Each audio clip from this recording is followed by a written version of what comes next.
Oh, I'm so glad you're wearing the Spinal Tap. Well, I'm cap. doing it's shameless promotion. I've had half a chubby ever since I've heard that this is coming out. Oh. I mean, I am one of a legion of people who have been waiting for years for a Spinal Tap. You've been waiting 41 years. I understand. You but, know, nobody's ever done a sequel 41 years after the first one. It's great that they're all still here. Yes, it's a plus. It's a plus.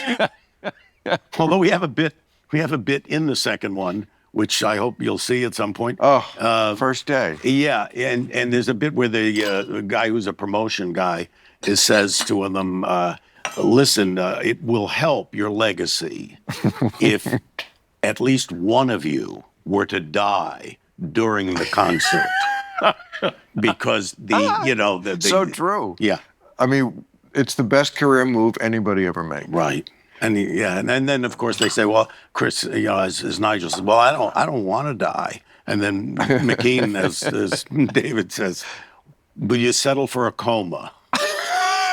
And he says, "Ooh, well, that's very good thinking outside the literal box, actually." Oh, that's fun. So what are you drinking here?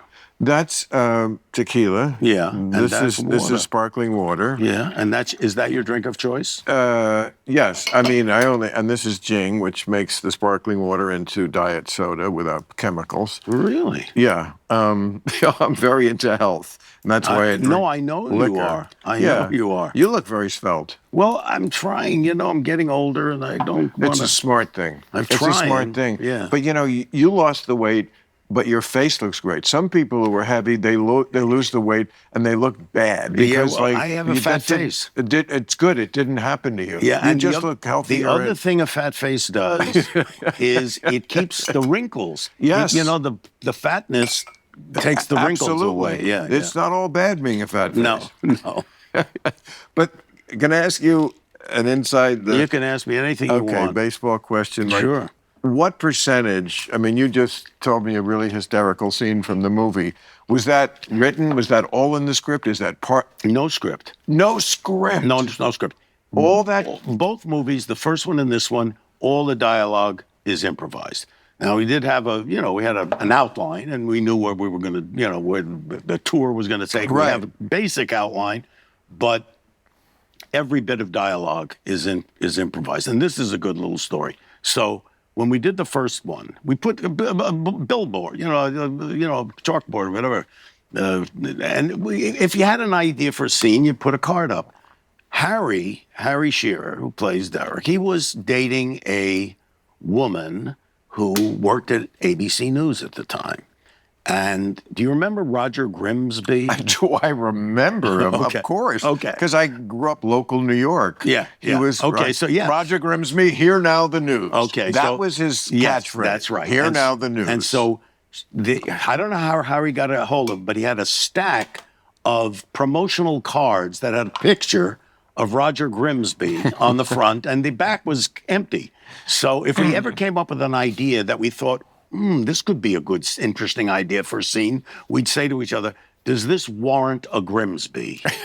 In other words, should we put it up on the board? And the second time we did it, the second movie, McKean comes in with a sack of Grimsby. So that's the way we do it. That is a name that, if it wasn't his real name, someone would have had to invent it. Yeah, it's just perfect. Yeah. But that's so interesting. The way you just described making the movie, no dialogue is written in the script. Right. You just have this outline. Right.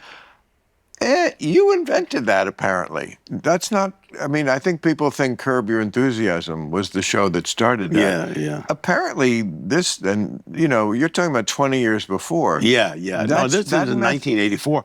I mean, that's your method. Yeah, and what's interesting is people have asked me over the years, they say, it's your first film.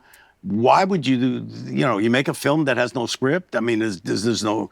And I said, yeah, that made more sense to me than the other way because, I mean, if you what Chris Guest used to call schnadeling, when you schnaidel with somebody, you can either do it or you can't do it. And so you get people who can do it. And then it's like jazz musicians. It would not make sense if film wasn't cheap. I've been on sets before, back in the million years ago when I did acting, and I remember more than one director, could you do another take? Film's cheap. Film, So in other and words, this is even cheaper. Right. Because, well, for film, you got 10 Right. minutes. This, you got an but I'm hour saying, in a little chip. if you don't get it the first 5 times, Yeah. do it 5 times more. Yeah, yeah. So it's just, and then you just pick the best. Yeah, And yeah. You have I the mean, best best of both worlds. You have the what's- spontaneity. Yes, what's interesting about it, and this I learned in the first one, is we shot each scene maybe 2 or 3 times, and Chris Guest, who's brilliant, he's in the moment and he never remembers what he did before. So it's new every time. So you have to figure out, how do I stitch all this together to make it make sense?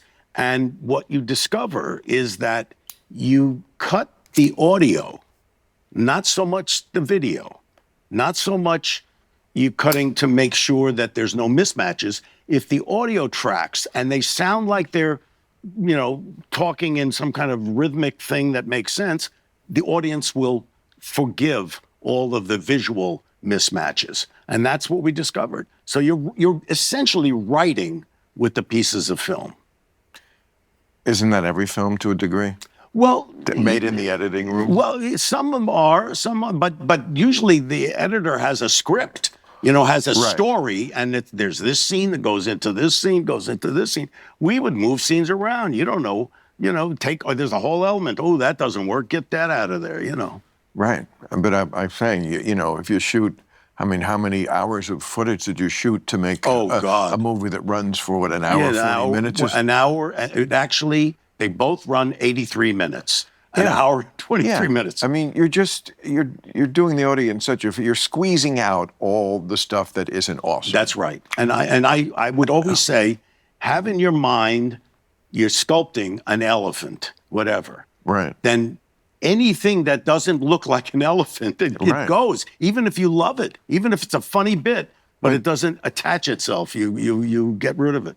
But you do realize that even that idea, which people of our generation take for granted, that is not the way the younger generation necessarily looks at entertainment. And the proof of that is so much of what they watch on TikTok and so forth, YouTube, is just people doing ordinary things. Yeah. And I've said to younger people, how could this be more interesting to you?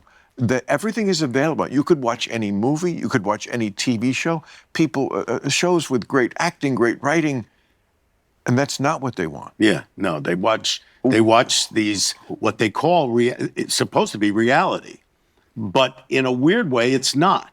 Because they know they're putting themselves on TikTok. They know they're doing something on Instagram, and they're doing something to perform to do that. Well, but there was this stage of a reality show, which is different than what we're talking about with scripting and good writing and acting. That at least was entertaining because it was never, of course, really they were put up to it. You're going to have a fight, and then they do. Yes, and yes, it's not reality. But this is a step removed from that. This is like watching people take their laundry out. Yes, yes. And here's what's interesting. Well, what is your analysis of that? Okay, well, here's the thing. I don't know if you ever saw this documentary years ago. It was called "We Live in Public." Did you ever see it? It was about the guy who created MySpace, which was the precursor to, Facebook. And he says at the beginning of the documentary, he says, Marshall McLuhan had it wrong. Marshall McLuhan said, everybody wants their 15 minutes of fame. No, that was Andy Warhol. Marshall McLuhan Marshall was the one who said TV's a cool medium. Oh, cool medium. Cool medium, right. Warhol said 50. Right. Yeah. You're right. Warhol says everybody wants their 15 minutes of fame. No, he said they'll get it. He said in the future, everyone will be famous for 15 minutes. Right. So here's the thing. It's not that they want 15 minutes of fame. They want 15 minutes of fame every day. Right. It's not, you know what I mean? It's not like, they're going to know me. No, I want to be known every minute. They want people to, hey, look at me, look at me, look at me. That's so exactly right.